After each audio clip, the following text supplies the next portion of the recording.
Obtenir un emploi salarié est-il la solution aux difficultés financières? Est-ce l'opportunité de se bâtir une vie prospère? À travers l'histoire de mon ami Jean-Baptiste Yobli, je vous permettrai de vous faire votre propre opinion. On se retrouve tout de suite.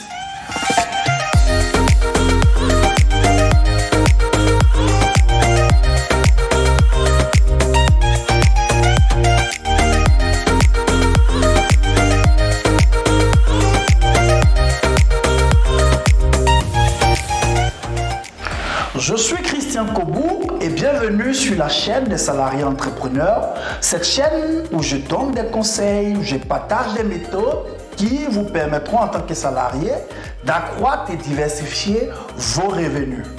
Si vous n'êtes pas encore abonné à cette chaîne, c'est le lieu de le faire parce que régulièrement, je publie du contenu qui vous permet d'obtenir rapidement des résultats.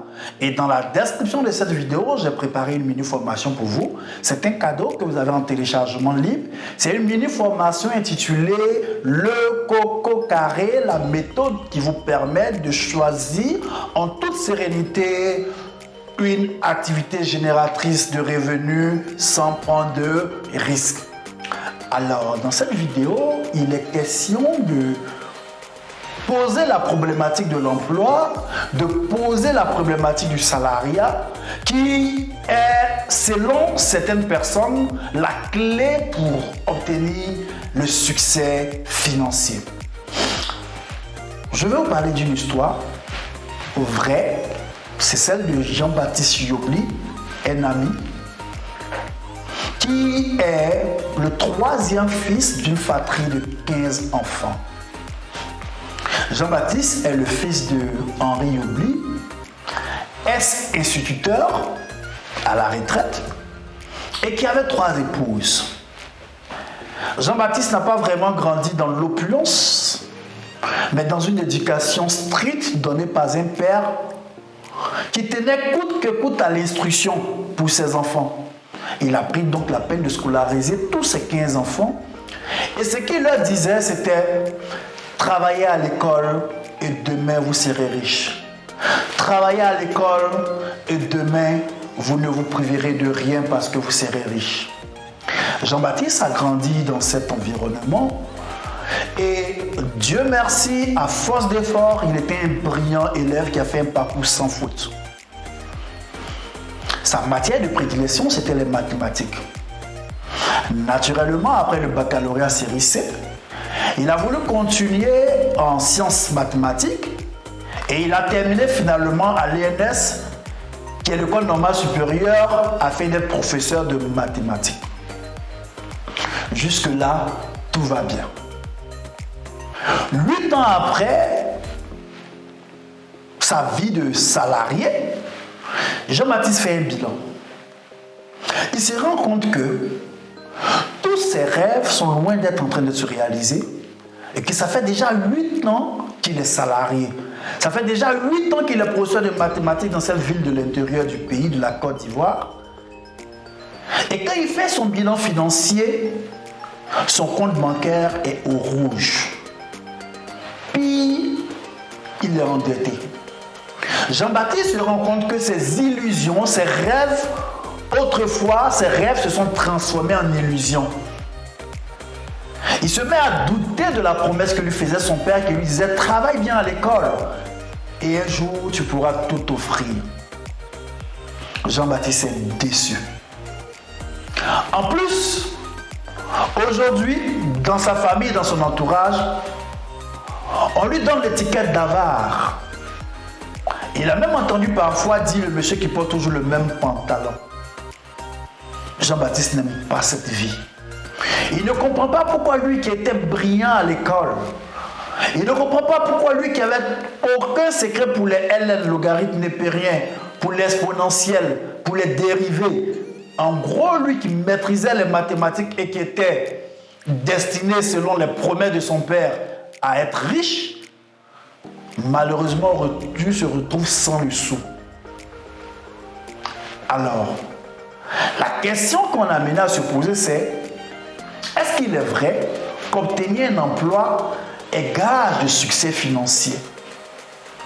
En plus, Jean-Baptiste fait un constat, c'est que sa situation semble s'être dégradée par rapport à quand il était encore étudiant à l'école normale supérieure, où il touchait une bourse mensuelle autour de 40 000 francs.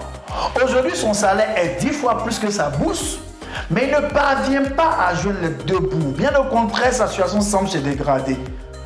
Alors, la question qui se pose, c'est est-ce que son père lui a dit la vérité?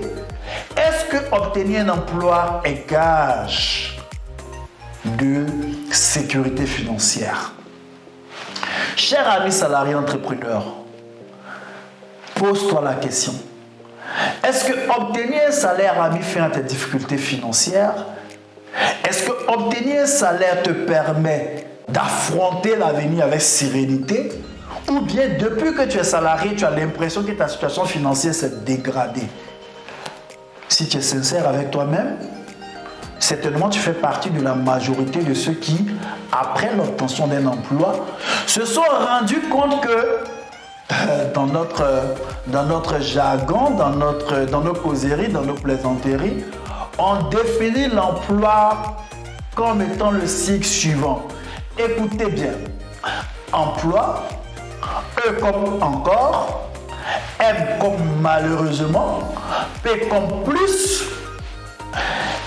emploi donc E, M, P, L, L comme lourdement, O comme outrageusement et I comme indigent. En gros, emploi signifie encore, malheureusement, plus, lourdement et outragement indigent. C'est un peu méchant, mais en gros, certaines personnes estiment que l'emploi vient pour amplifier notre dépendance au système financier. Ce que je veux que vous reteniez de l'histoire de Jean-Baptiste Yobli, c'est que obtenir un emploi n'est pas pour vous gage de réussite.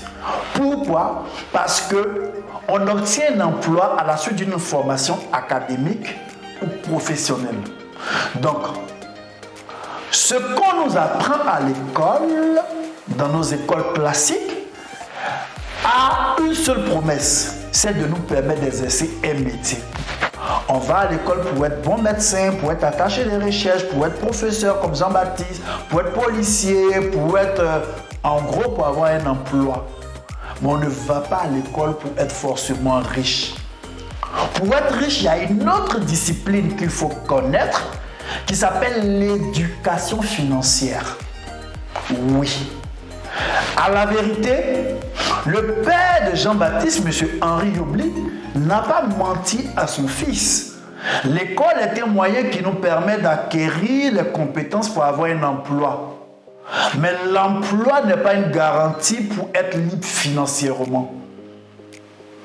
Ce qui nous assure la liberté financière, ce qui nous assure la sécurité financière, ce qui nous permet d'être à l'aise dans les finances, c'est quoi? C'est une autre discipline qui s'appelle l'éducation financière.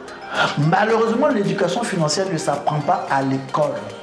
L'éducation financière n'est pas accessible à tous parce que l'État n'en a pas encore fait une politique, voilà, pour la vulgariser, pour la rendre accessible à tous.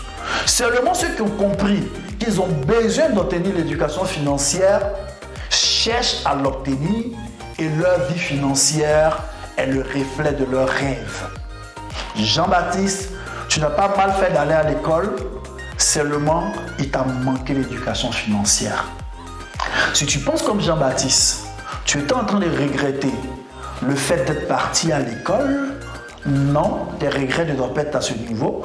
Ce que tu dois regretter, c'est le fait de ne pas avoir suffisamment d'éducation financière.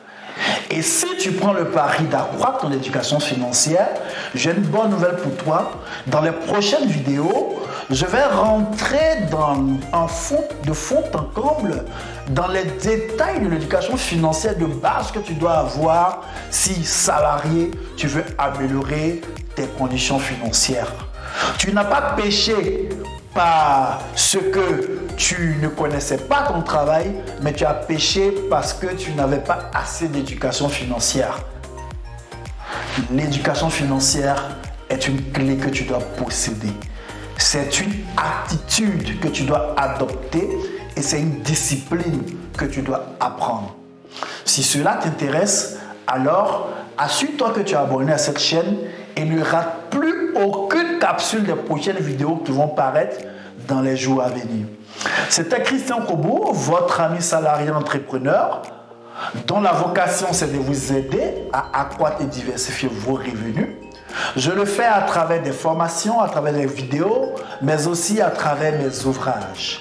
Tiens, est-ce que tu es informé que je suis l'auteur du livre à succès intitulé Salarié entrepreneur que je te présente, Salarié entrepreneur, le livre qui permet aux salariés de créer rapidement une activité génératrice et qui s'est vendu à plus de 100 exemplaires en seulement 3 jours et qui rapporte le plus de témoignages possible.